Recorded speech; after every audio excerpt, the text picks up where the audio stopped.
will make you eat that wretched... Rowan, Holger, why all this shouting? Fine millinery when you see it, Rowan. Eivor, thank Tyr. I heard shouting. Is something wrong?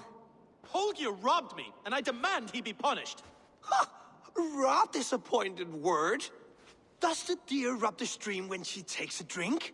Does a cow rub a field when he crops on sweet grass? Eivor, this matter requires sensitive judgment. Will you?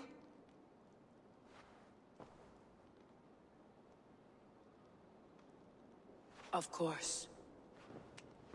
From the beginning, please. Well now, there is no excuse too small, I see. Nothing to keep you from coveting that seat, is there? In Sigurd's absence, who has better claim to oversee these disputes?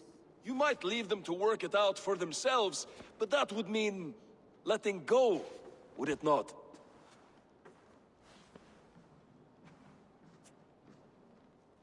Please start again. Tell me all that has happened.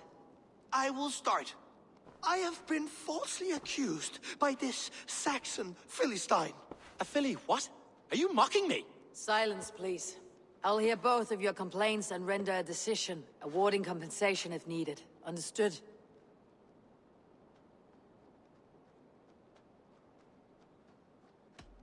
Holger, let me hear your side. Eivor, you have known me as a skald for years.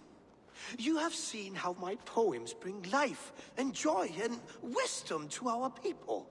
And you know that my work requires a certain, let us say, freedom, to make use of rare resources to compose my verses.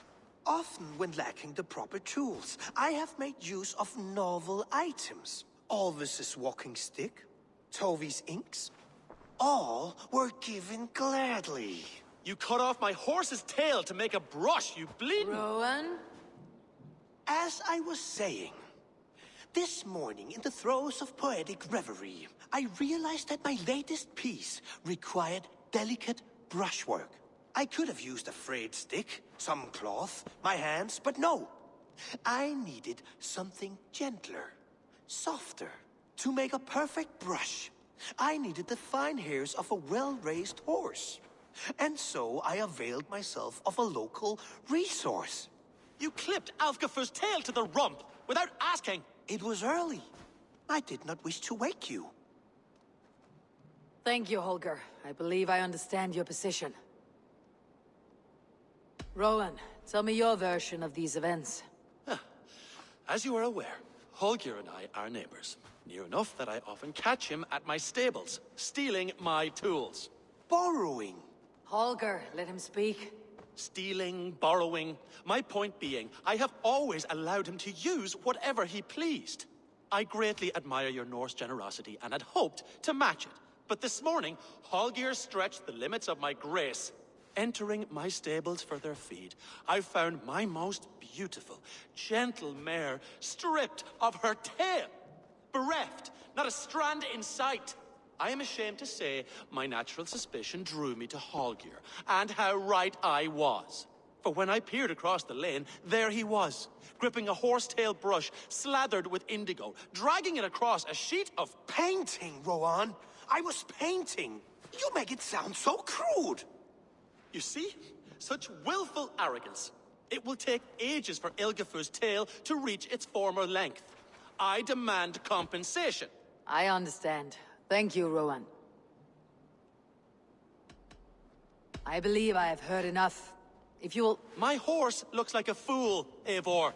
No handsomer than a donkey now. You must do something. Do not conflate hair with beauty, Rowan. She remains radiant.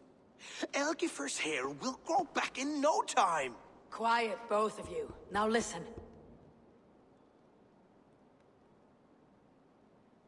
Holger, Rowan is clearly in the right. You sheared the tail from his horse without gaining permission. I borrowed the tail. Borrowed! Does the reality of regrowth not make this a victimless crime? It is a two-victim crime, Holger. Though they are unharmed, you took without asking, and that will not do. As the horse's value has diminished significantly, you will pay Rowan its market price. But the horse was not for sale. Rowan, admit it.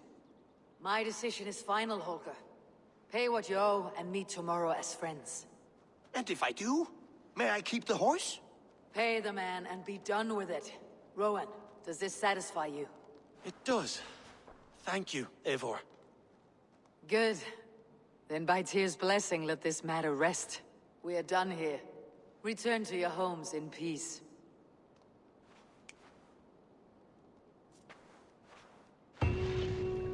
Would you allow me to pay you with a vibrant painting? After all, in some ways you helped in its creation. Absolutely not. Silver is the only color I wish to see from you. Oh, hello, Eivor. Good day.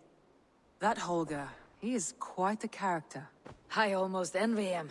To see the world through such a muddy glass and live with such petty concerns. He hasn't a care in the world. Let's not walk too far with that idea. I need you right where you are. East Anglia is with us. Their King Oswald has pledged his loyalty to us. Eivor Kingmaker, we shall call you soon.